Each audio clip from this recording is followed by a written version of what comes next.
Hello there and welcome to the studio. I thought I'd show you a little bit more of the studio than you can usually see, so I'm going to spin it around and give you a quick tour. So excuse me while I move out of sight. So this is my main workspace and some finished works that are on the shelves behind that you'll be used to seeing. And spin around a bit further, and then there you can see my thinking chair, very important spot, packing materials, all kinds of glamorous stuff, tools, and right round to the back door. So it's about 27 square metres roughly altogether, but it's 5-sided, so I have no idea what that makes it as a shape. And I'm lucky to have windows on all 5 sides, which is perfect for me.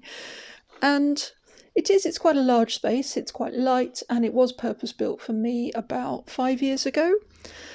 And I set it out at that time to suit my work process, so it's been really great to have the space. It's made a big difference to the work. And you could think that that's a bit of a luxury, really. You know, maybe if you're stuck working in your home and on the corner of the kitchen table, you know, to have this much dedicated space would seem like real luxury. But, you know, we made choices to get here. I didn't always have this much space, and we prioritised when we moved. We left where we had been living for 15, 20 years and moved to a new town and chose a place to live that would allow me to have this space. So, you know, we've prioritised, and some things that other people would have, we don't have. So we've made choices. And yeah, where I was before this, it was a rented studio in North London, which was shared with 4 or 5 other people. In that space, I had no window space at all. So I was in the middle of a big space, so I had no direct sunlight. I was paying quite a lot of rent, and I was having to travel about 45 minutes each way to get to it. So it was not ideal, especially for ceramics, because you're always having to sort of pop in and wrap it or unwrap it and make sure things are drying okay.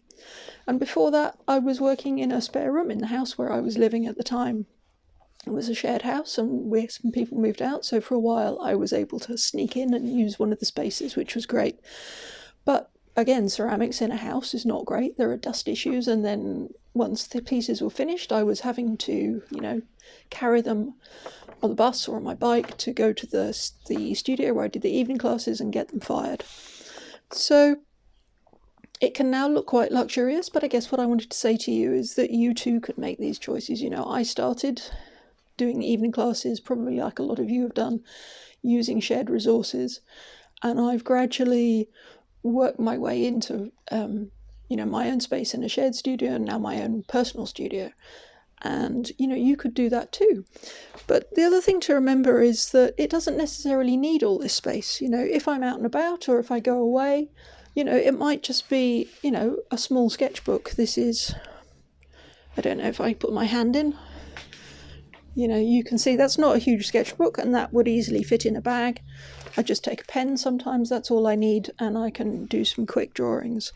So, you can also, I bet you could put a sketchbook this size somewhere in your life if you wanted to. So, we can always find ways if we want to. If something's important to us, we'll find a way to do it, and I'm sure you can do that too. So, if you want more tips, do join me for Get Set Create starting February the 21st, and I'll be sharing some more insights into how you can design your art life so that it fits into where you are now, and also how it can grow over the long term, and how we can find simple daily practices that can work for you now. So do join me then. I'll see you soon. Bye for now.